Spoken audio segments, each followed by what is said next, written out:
በዶክተር ደብረጽዮን ገብረ ሚካኤል እና በአቶ ጌታቸው ረዳ ቡድኖች መካከል ልዩነት የፈጠረው ሰነድ የትኛው ነው? ምን አይነት ግምገማስ ነበረው በዚህ ሰነድ? ስለዚህ ሰነድ የምናወራችሁ ነገር ይኖራል። በሌላ በኩልም በአሁኑ ወቅት የምርጫ ወቅት ነው። ምን አይነት ጉዳዮች እየተነሱ ነው የሚለውን ለእናንተ ለአድማጭ ተመልካቾቻችን የምናቀርብ ይሆናል። ይህንን ቪዲዮ ስለምትከታተሉ በእጅጉ እናመሰግናለን። የዩቲዩብ ቻናላችን ሰብስክራይብ ያላደረጋችሁ ሰብስክራይብ እንድታደርጉ፣ ሰብስክራይብ ያደረጋችሁም ደግሞ እናመሰግናለን ለማለትም እንወዳለን። ቪዲዮ ላይክ ማድረጋችሁን አትርሱ። ወደ ጉዳያችን እናልፋለን። በቅድሚያ እንግዲህ የምናየው ጉዳይ እንግዲህ ይህን ምስል ነው። እዚህ ምስል ላይ እንግዲህ የምንመለከተው ሰልፍ ነው። በርካታ ወጣቶች ተሰልፈዋል። የዚህ ሰልፍ መነሻ ምክንያት ምንድን ነው ብለን ለማጣራት ሙከራ አድርገን ነበረ። ይሄ ሰልፍ እንግዲህ በዛሬው ዕለት የታየ ሰልፍ ነው። መቀሌ ከተማ ውስጥ ወይም መቀሌ ከተማ ውስጥ መነን ሆቴል አካባቢ የአውቶቡስ ቲኬት ለመቁረጥ የታየ ረጅም ሰልፍ ስለመሆኑ ነው የተነገረው። ይህም ረጅም የአውቶቡስ ቲኬት ቆርጣ ሰልፍ ሊፈጠር የቻለው በትግራይ ክልል በተለያዩ አካባቢዎች እየተካሄደ ያለው ወታደራዊ አፈሳ ወይም ወታደራዊ ምልመላ ከዕለት ወደ ዕለት እየጠነከረ በመምጣቱ ነው። በአሁኑ ወቅት ይሄ ወታደራዊ አፈሳ ወደ መቀሌ ከተማ ሊስፋፋ ይችላል የሚል ስጋት በወጣቶች እና በወላጆች ዘንድ ስለመፈጠሩ ነው የመረጃ ምንጮች ያመለከቱት። እናም ወጣቶች ወደ መሀል ሀገር ወይም ደግሞ ወደ አዲስ አበባ ለማምራት ነው ቲኬት እየቆረጡ የሚገኙት ማለት ነው። እንግዲህ ሁኔታው ምን ያህል የከፋ ነው፣ ምን ያህል አስቸጋሪ ነው የሚለውን ከዚህ መመልከት ይቻላል። በአንዳንድ አካባቢዎች ወታደራዊ ምልመላውን ተከትሎ ወደ ጫካ ወደ የተለያዩ አካባቢዎች የሚኮበልሉ ወጣቶችን ቁጥር ስለመብዛቱም የተለያዩ የመረጃ ምንጮች እያመለከቱ ይገኛሉ። ይህም ሆኖ ግን የሰብአዊ መብት ተሟጋቾች እና ሌሎች ጉዳዩ ይመለከተናል የሚሉ አካላት፣ የፖለቲካ ፓርቲዎች፣ ታዋቂ ሰዎች ሁኔታውን እየተቃወሙ ይገኛሉ። አስፈላጊ አይደለም፣ አላስፈላጊ ውጥረትም በወጣቶች ላይ እየፈጠረ ነው የሚልም ጉዳይም እያነሱ ነው። እንግዲህ ሌሎች አዲስ መረጃዎች ካሉ የምናየው ይሆናል። ወደ ምርጫና የክልላዊ እና አንዳንድ ሁኔታዎች እናመራለን። ወደ አማራ ክልል ስናመራ በአማራ ክልል የእንቅስቃሴ ገደብ ተጥሏል የሚል መግለጫ በማህበራዊ ሚዲያዎች ሲንሸራሸር እንደነበረ የምናስታውሰው ነው። የአማራ ፋኖ ብሔራዊ ንቅናቄ ብሎ ራሱን የሚጠራው ኃይል በአማራ ክልል እንቅስቃሴ ማድረግ አይቻልም፣ ለ5 ቀናት ያክል እቀባ ጥያለሁ ሲል ነበር። ያም ሆኖ በመንግስት ቅርበት ባላቸው የፌስቡክ ገጾች እና የመገናኛ ብዙሃን በኩል በጎጃም መንገድ አልተዘጋም የሚል ዘገባ የተሰራጨ ይገኛል። እንግዲህ የአፋብን ወይም ደግሞ የአማራ ፋኖ ብሔራዊ ንቅናቄ ብሎ ራሱን የሚጠራው ኃይል በወጣው መግለጫ መሰረት ከዛሬ አንስቶ እስከ መጪው ማክሰኞ ድረስ መንገዶች ዝግ እንዲሆኑ ውሳኔ ተላልፏል የሚል መግለጫ ወጥቶ ነበር።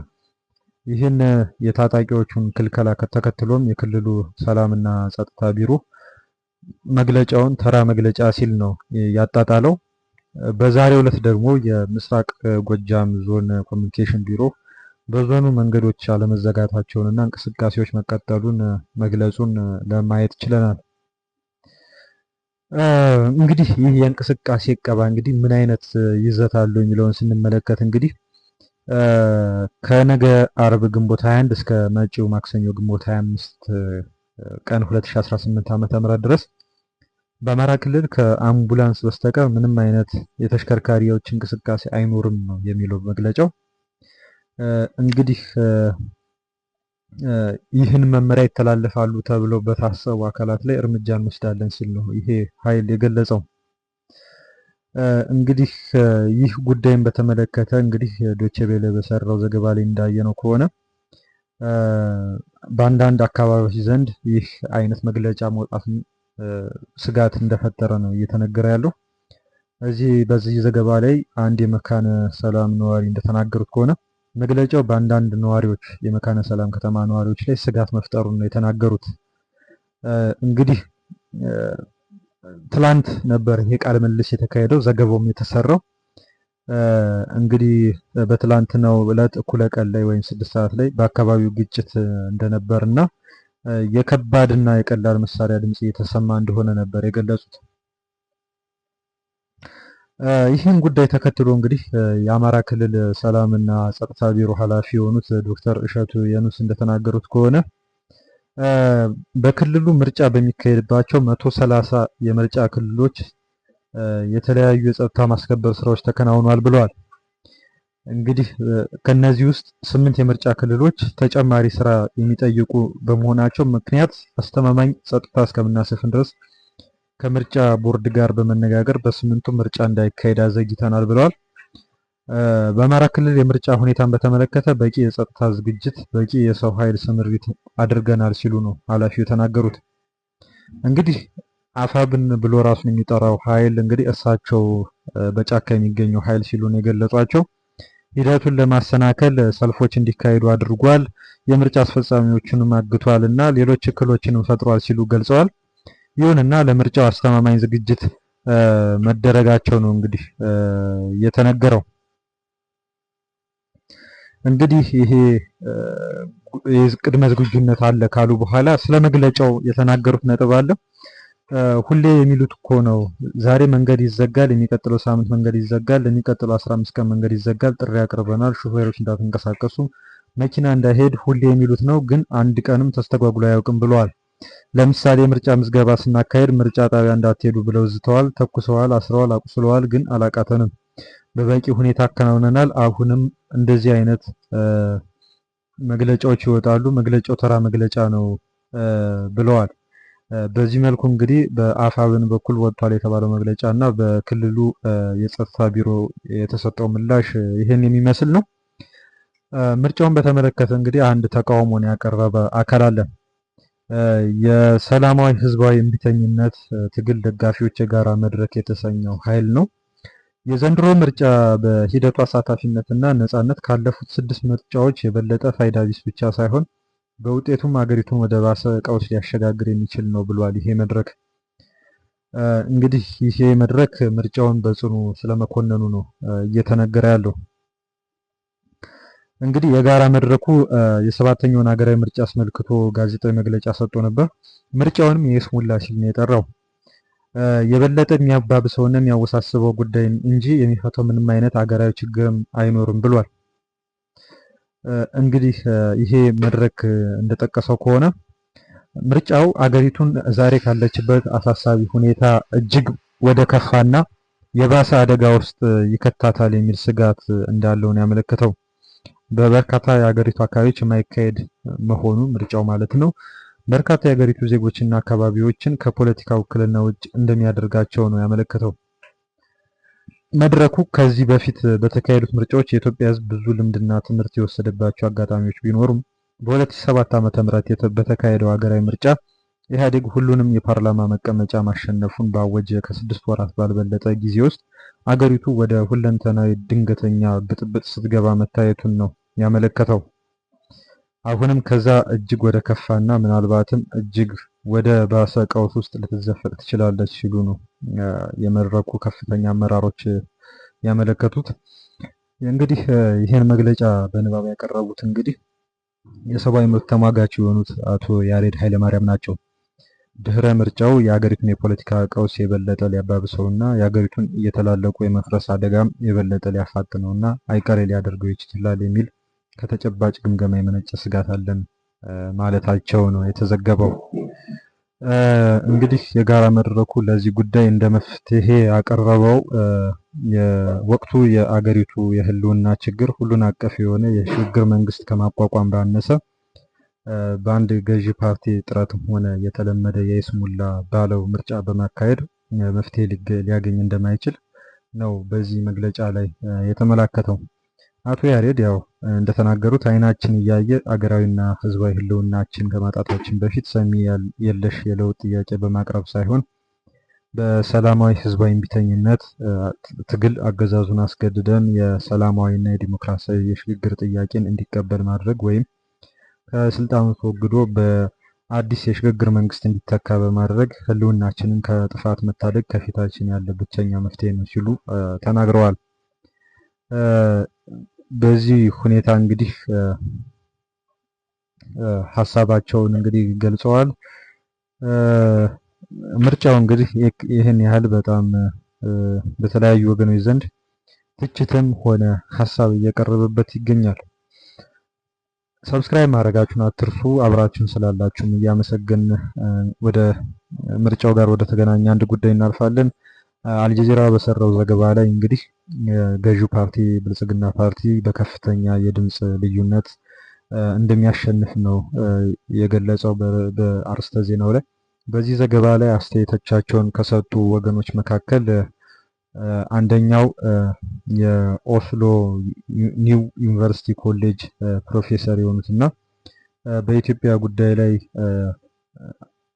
ምርምር ያካሄዱት ሽቲል ትሮንቮል ምርጫው በዋነኝነት አሁን በስልጣን ላይ ላለው አካል ቅቡልነትን ለማላበስ የታለመ ተምሳሌታዊ ወይም ደግሞ ምሳሌያዊ ተግባር ነው ሲሉ ገልጸዋል። የይስሙላ ነው ማለታቸው ነው ተዘዋዋሪ።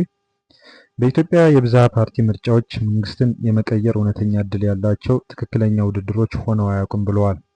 በኢትዮጵያ ሕዝቦች አብዮታዊ ዲሞክራሲያዊ ግንባር ኢህአዴግ ዘመንም ሆነ አሁን ባለው የብልጽግና ፓርቲ ስርም ቢሆን ምንም አይነት የተለየ ነገር እንደሌለ ነው ያመለከቱት። የልዩነቱ ምክንያት የትግራይ ከፌዴሬሽን ወይም ደግሞ ከአጠቃላይ የሀገሪቱ መዋቅር መገለል ብቻ ሳይሆን ፈተናው ከላይ ከሚታየው በላይ በጣም ትልቅ ነው ሲሉ ትሮንቮል ተናግረዋል። ይህ ሁኔታ የኢትዮጵያን የፖለቲካና የግዛት ቀውስ እንደሚያንጸባርቅም ነው አክለው የተናገሩት። ይህም የፌዴራል መንግስቱ በግዛቱ ላይ ያለው የቁጥጥር ማጣት ወይም ደግሞ ጸጥታን የማስፈን አቅም መዳከም እና በክልሉ በሚገኙ የፖለቲካ ተቋማት ላይ ያለው የፌዴራል ስልጣን መሸርሸር ውጤት ነው ሲሉ ነው ያመለከቱት። ስለ ምርጫው እንግዲህ ይህን ያህል ካልና የትግራይንም ጉዳይ ካነሳን ወደ ትግራይ ክልል ስንመለስ ሜጀር ጀነራል ክንፈ ዳኘውን እናገኛለን። ከሰሞኑ እንግዲህ እሳቸው ብራኸ ሾው ከተባለ የትግርኛ የዩቲዩብ ቻናል ጋር ቆይታ አድርገው ነበር። በዚህ ውይይት ላይ የተለያዩ ጉዳዮችን እንግዲህ ማንሳታቸው ተነግሯል። በአሁኑ ወቅት በትግራይ ክልል ውስጥ የፖለቲካ ትኩረትን እየሳበ እና በከፍተኛ ደረጃ መነጋገሪያ እየሆነ መጥቷል የተባለው ነፃ ሀገር የመመስረት የፖለቲካ ፍላጎት የወደፊቱን የኢትዮጵያ ዕጣ ፈንታ ሊወስኑ ከሚችሉ አበይት ጉዳዮች መካከል አንዱ ሆኖ ብቅ ስለማለቱ ተመላክቷል። በትናንትናው ዕለት እንግዲህ ከፍተኛ ወታደራዊ አዛዥ የነበሩት እኚህ ሰው በዚህ አንኳር አጀንዳ ዙሪያ የሰነዘሩት ጠንከር ያለ ትንታኔም የብዙዎችን ትኩረት ስለመሳቡ ተነግረዋል። ጀነራሉ በቪዲዮ መልእክታቸው የትግራይ ሕዝብ የራሱን ዕድል በራሱ የመወሰን መብትና ያለውን ሕጋዊ አማራጭ ላይ ሀሳባቸውን ስለመግለጻቸው ነው የተመላከተው። እንግዲህ ጀነራሉ በመጀመሪያ ትኩረት ያደረጉት በኢትዮጵያ ሕገ መንግስት ውስጥ በግልጽ በሰፈረው የራስን ዕድል በራስ የመወሰን እስከ መገንጠል መብት ላይ ነው። ይህ መብት በወረቀት ላይ ተጽፎ የሚቀመጥ ጌጥ ብቻ ሳይሆን መሬት ላይ በትክክል ሊተረጎምና በተግባር ሊገለጽ የሚገባው ሕጋዊ መሰረት መሆኑን ነው በጽኑ ያነሱት። የፌዴራል ስርዓቱ በአግባቡ ካልሰራና የክልሉ ሕዝብ ሉዓላዊነት፣ ህልውና እንዲሁም ደህንነት አደጋ ላይ የሚወድቅ ከሆነ ይህንን መብት ተጠቅሞ አማራጮችን መፈለግ ተፈጥሯዊና ህጋዊ ሂደት መሆኑን ሲያብራሩ ነው የተደመጡት። እንግዲህ ይህ የነፃ ሀገር መስረታ ሀሳብ በዘፈቀደ የሚመጣ ሳይሆን የራሱ የሆነ ታሪካዊና መዋቅራዊ አካሄድ እንዳለውም ጀነራሉ በዚሁ ሀሳባቸው ላይ አመልክተዋል። ሂደቱ በቀጥታ ከታችኛው መዋቅር ተነስቶ በየደረጃው በሚገኙ የቀበሌ፣ የወረዳ እና የክልል ምክር ቤቶች ውሳኔዎች አልፎ በመጨረሻም ህዝቡ በቀጥታ ፍላጎቱንና ድምፁን የሚሰጥበት የሪፈረንደም ወይም ደግሞ ህዝበ ውሳኔ ደረጃ ላይ የሚደርስ መሆኑን አብራርተዋል። ይህም ለሂደቱ ሙሉ ህጋዊና ታሪካዊ መሰረት እንደሚሰጠው አስገንዝበው የፌዴራል ስርዓቱ በትክክል መስራት ካልቻለ ይህ አማራጭ የማይቀር መሆኑን ነው ያመለከቱት። እንግዲህ እዚህ ሀሳብ ላይ የተለየ ነጥብ ያነሱት ነገር የለም። እኛ እንደተመለከትነው ከሆነ በዚህም ደረጃም ፓርቲ ተመስርቶ እንደ ውድብ ናጽነት ትግራይ እና ሌሎች ፓርቲዎች ተቋቁመው ለትግራይ ነጻነት አገራዊ ምስረታ እንደሚንቀሳቀሱ የምንመለከተው ነው። የተለያዩ ሀሳቦችን ከአጋዚያ ጥምረት እንቅስቃሴ እስከ አሁኑ ድረስ የምናየው ነው ያለው። ግን እሳቸው የተለየ ሀሳብ አንስተዋል ብሎ የሚጠቀስበት ጉዳይ የለም።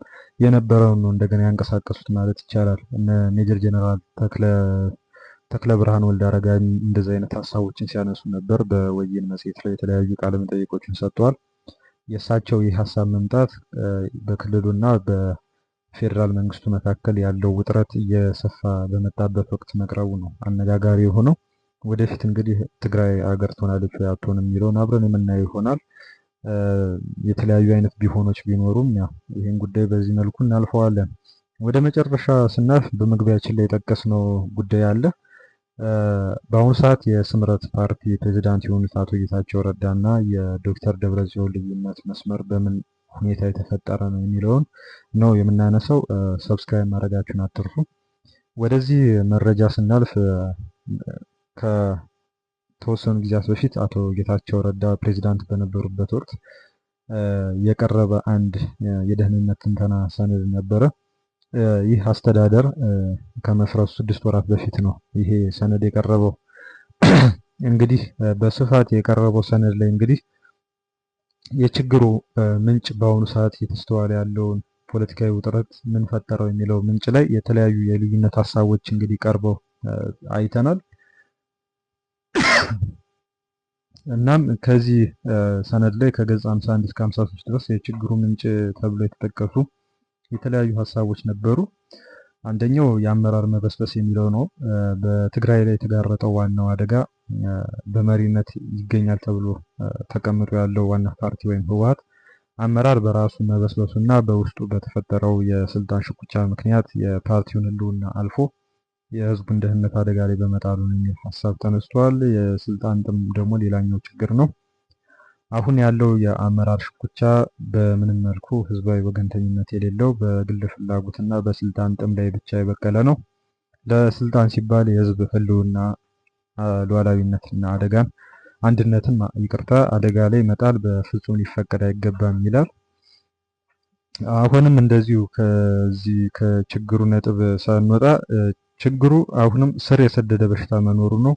ይህም አሁን በአመራሮች መካከል በተፈጠረ ግጭት ብቻ የሚገለጽ ሳይሆን ለረጅም ጊዜ ህዝብን ሲያማቅቅ የኖረው ኪራይ ሰብሳቢነት እና መልካም አስተዳደር እጦት የወለደው ተሸሽጎ ቆይቶ አሁን ፈንድቶ የወጣ ስር የሰደደ በሽታ ነው በማለት እንግዲህ በትግራይ የሚስተዋለው ችግር ስረ መሰረት የትኛው ነው የሚለውን በአቶ ጌታቸው ረዳ በኩል የነበረው ጊዜያዊ አስተዳደር ያቀረበው ትንተና የሚያመለክተው ሀሳብ ነው።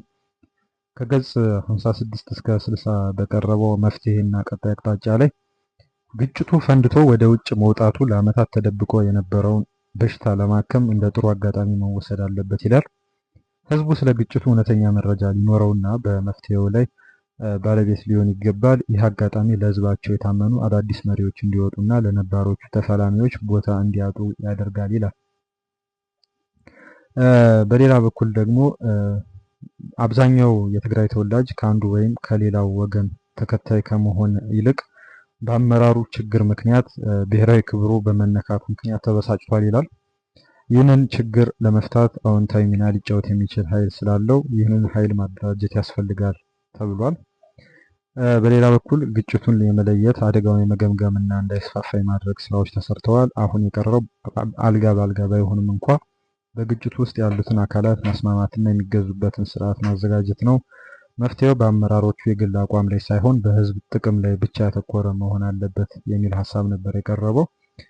ከዚህ የሰነድ ሁኔታ ላይ ስንመለከት እንግዲህ አሁን ላይ የተፈጠረው የመለያየት ሁኔታ ቀደም ሲል ታስቦበት የነበረና የተለያዩ አይነት ሀሳቦች ሲንሸራሸሩበት የነበረ መሆኑን የሚያመለክተው በአሁኑ ወቅት በትግራይ በቀረው ኃይል እና ከአዲስ አበባም ሆነ በአፋርም በምዕራብ ትግራይም በኩል አለ የሚባለው ኃይል ጨምሮ በሁለቱ መካከል ያለው ልዩነት የችግሩ መንስኤ መረዳት እና መፍትሄ ተብሎ የተቀመጡት ጉዳዮች ላይ ያለው የአቋም ልዩነት እንደሆነ ነው የሚገለጸው።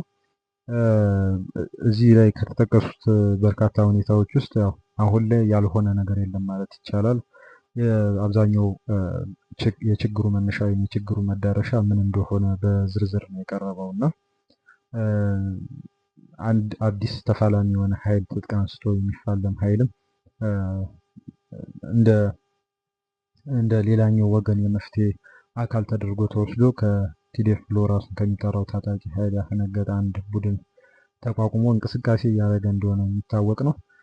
እንግዲህ ይህ የመፍትሄ አቅጣጫና የችግር ምንጭ ትንተና ጉዳይ ወደ መሬት ሲወርድስ ምን ይመስላል የሚለውን እንግዲህ ባለፉት ወራት የተመለከትነው ቢሆንም ወደፊት ደግሞ ምን አይነት ፍትጊያ ይፈጥራል። ያው አሰላለፉ ተቀይሯል።